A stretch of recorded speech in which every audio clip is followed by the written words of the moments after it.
Good afternoon, everyone, and welcome to Inside Look behind the scenes at Orca Stadium. My name is Malin. I'm over here on the microphone, waving really big.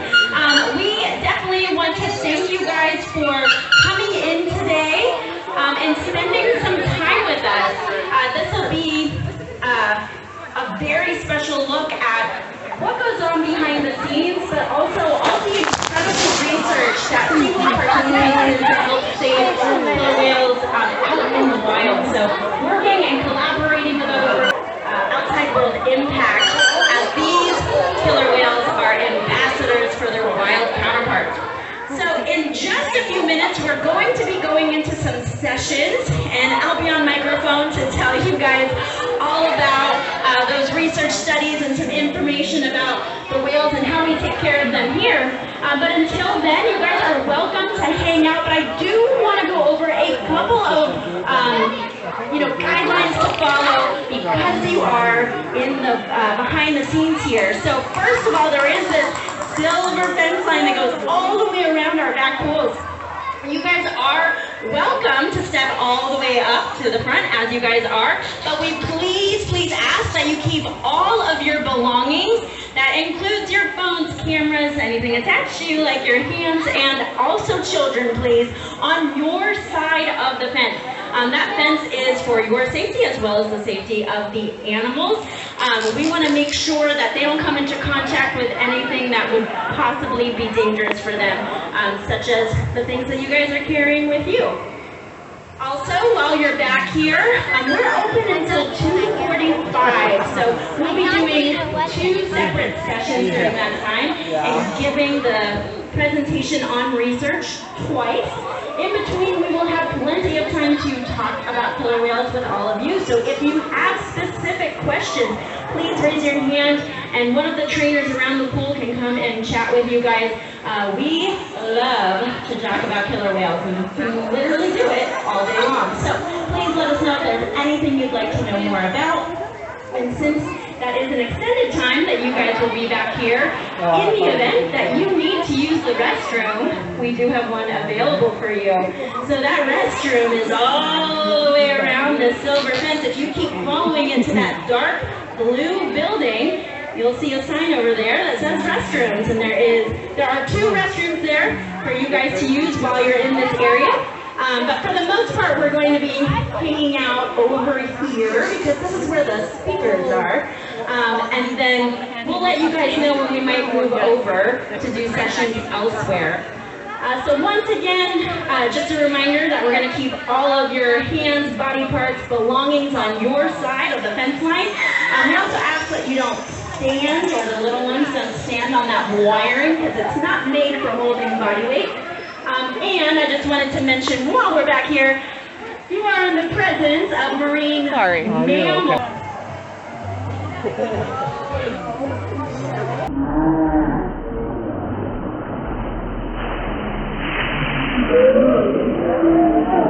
Cute. Your hair looks cute. I like it.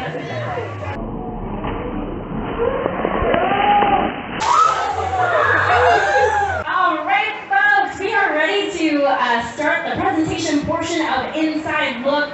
We are beginning one of the sessions here. Once again, we wanted to thank all of you for being here for this rare opportunity to see behind the scenes, and we really want to share all the incredible research that we participate in that helps us to care for these killer whales, but also helps us helps in the conservation of endangered killer whales. So right now, in front of you are 3 females. Now our pod at SeaWorld San Antonio consists of 5 killer whales, and the 2 males are currently hanging out in the other pool, and we will probably be heading over there in just a little bit to see them as well. But right here with trainer Casey in front of me is Takara. She's 31 years old. She's the oldest killer whale that resides here, and she is the matriarch, which means she's the leader. So she is in charge. All killer whales live in matriarchal societies. She's joined by her 2 offspring, Kamea, who is 9 years old, and Sakari, who just turned 13 today. It is Sakari's birthday, and we are so excited. So those are the killer whales that live here, but we also want to tell you guys a lot about a very specific population called the southern resident killer whales that are found off the coast of Canada and northern United States. And the reason they're so important is that they are endangered and currently have 73 individuals left. So these animals have been studied since 1976, and their numbers have been declining since 2006. So there are multiple threats facing this population, and SeaWorld participates in multiple programs and research studies to help learn more about killer whales. And what's important is that the observation and research of the killer whales here at SeaWorld are helping to make sure that we learn more about killer whales and can conserve those wild populations. So one of the husbandry or healthcare behaviors or sessions that we do is anything related to healthcare, which of course helps us to take care of these 5 killer whales, right?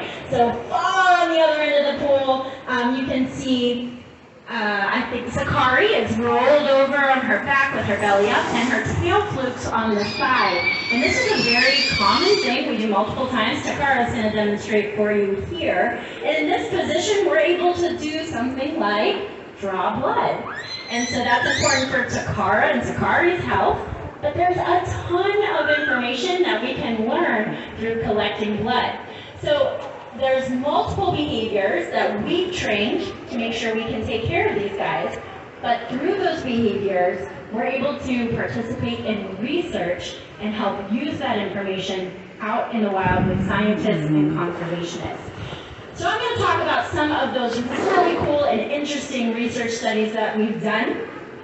And the first one I want to talk about is a milk study. So again, the southern resident killer whales, we have found that one of the big threats for these guys are POPs, which is short for persistent organic pollutants. So these are things that are in the water.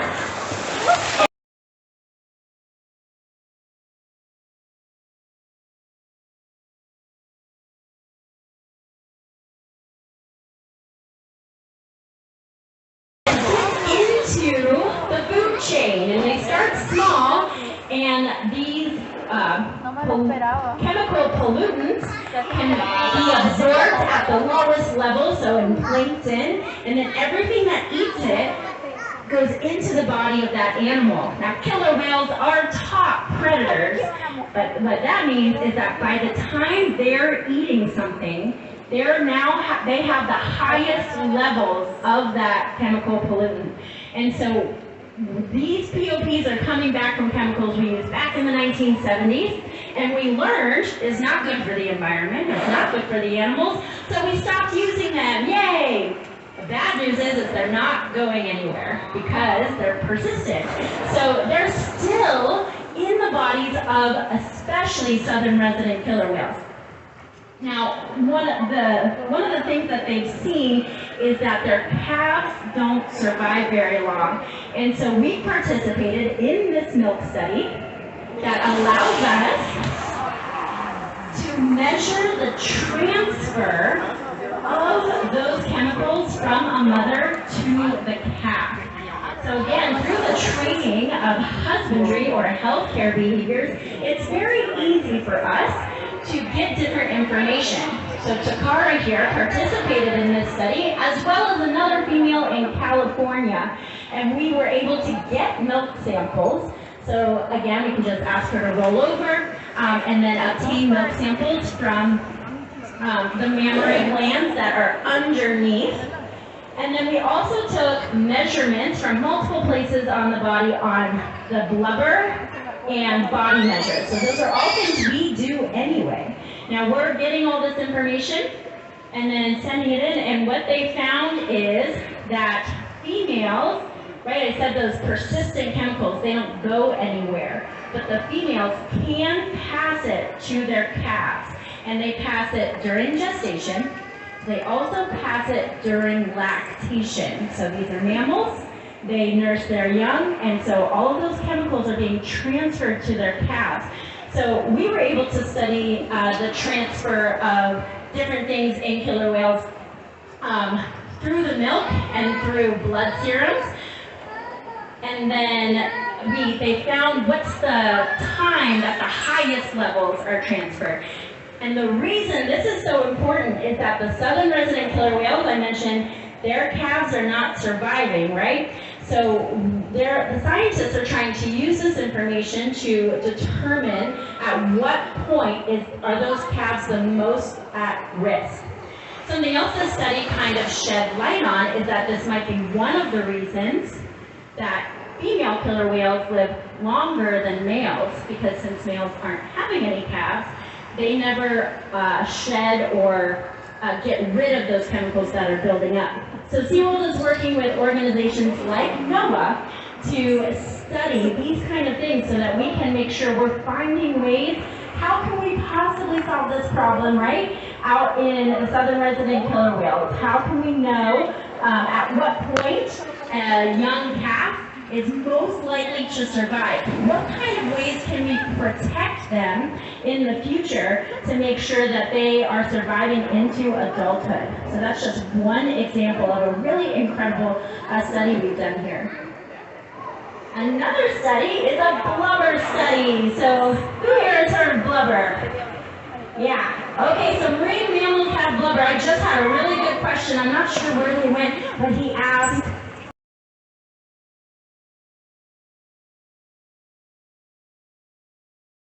why do they live in cold water? And a lot of marine mammals live in cold water because they're nutrient rich, which means they support a lot of life. So they have a really thick layer of blubber around their bodies, which is essentially a special kind of fat. It's a healthy fat, and it's definitely something necessary for them to live in chilly water. But here at SeaWorld, the killer whales have very specific diets. They're on an exercise program, right? That's one way to stay healthy. We make sure they get their exercise. And they see veterinarians at least once a month. So we know a lot about the health of these 5 killer whales. Now, we participated in this study to look at what does healthy look like. Okay, so what's healthy blubber? What does that look like from up above? And what's their kind of like physical shape? So we can get a measure on how long are they, how wide are they, or girth, and then that blubber thickness. And we know the information and the health of these 5 killer whales. But out in the wild, that would be really, really hard to determine. So by knowing all of that about these guys, we're able to show what that would look like, and especially from up above. So when scientists are out in the wild studying killer whales, a lot of times they will have drones or do aerial surveys. And they are using the information that we have to look at whales from up above and decide whether certain individuals are healthy or not. And then that way, they don't have to disrupt that wild population, because that could be very stressful to a wild animal, right? If they had to possibly, catch and get information and get blood and take measurements. Instead, we can do that here with no stress because of the training we already do, because of the way we already take the highest quality of care of these 5 animals. But now all of that information is shared through these collaborative partnerships to make sure that every time that they come across southern resident killer whales, they can determine which individuals are having what they would determine as a healthy year, or might possibly not be doing as well, through the shape of their body, if that makes sense. And of course, that can be important in deciding, are there more protective measures that we need to do for a certain individual, a certain pod, a certain population.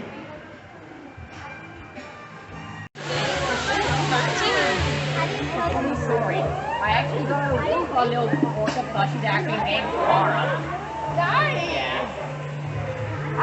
That's a really good question. So for people that don't know them, they look a little bit like twins or something, right? As you're around them a lot more, just like with twins, if you're around identical twins, you start to notice those little things or their personality and characteristics. Sakari right here, who is the mom, she has a really easy marking right on her chin that you can see that brown marking. I call it like a coffee stain. It's just a birthmark right there. So that's a really easy way to tell her apart. Kamea, who is coming by right here, is a little bit smaller. So she's the youngest. One thing, I've seen a couple of hands up and I'm so excited to come around and talk to you, but I did forget one very important thing. You guys are pretty close to these guys, and I just wanted to warn you.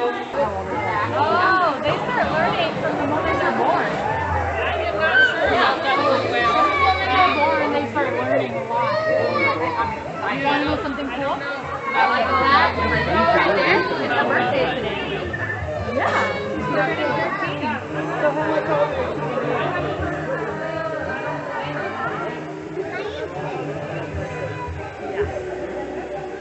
Right out the front is 40.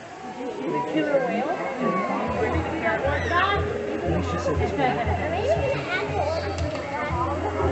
So we haven't been asking them to splash. The girls for some reason find it very enforcing to splash people. So as you can see, they've been splashing on their own time.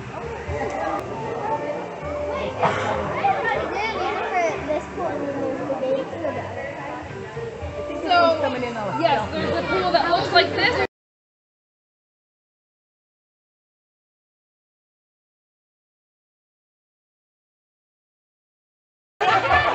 And then there's the pool out in the front, and then there's also this smaller pool right here in the back that we call our medical pool.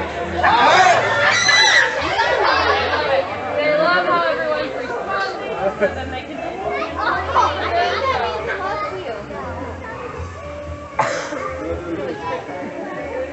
You guys can splash with people? Yeah, it's so fun!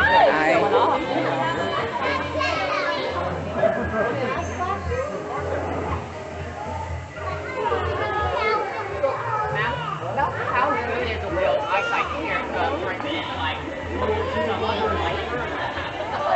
They have very good eyesight both above and below the water. They also are able to echolocate near their water so it's clear, so they don't really need to do that.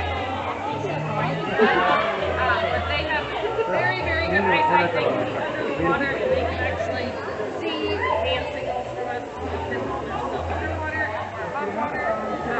Their eyesight's underwater, so ours is kind of slow. They have it's almost like we're gone.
Actually, will not ask them to splash any of our guests if you don't want to necessarily. The girls just happen to find it really fun to splash.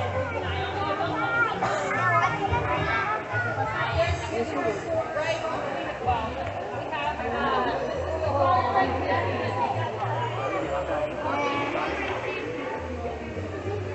Great question. So, Sakari, as you work with them more often, you get to know them kind of like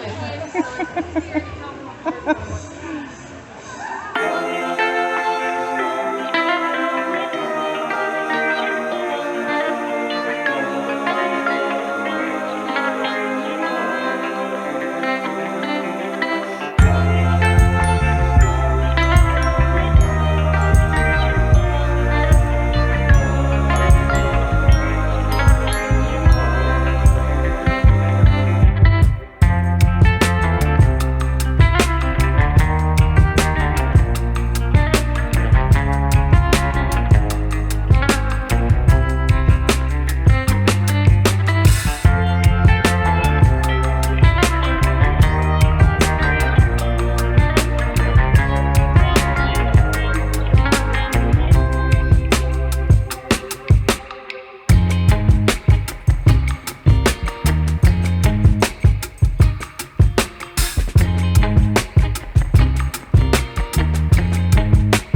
Thank you.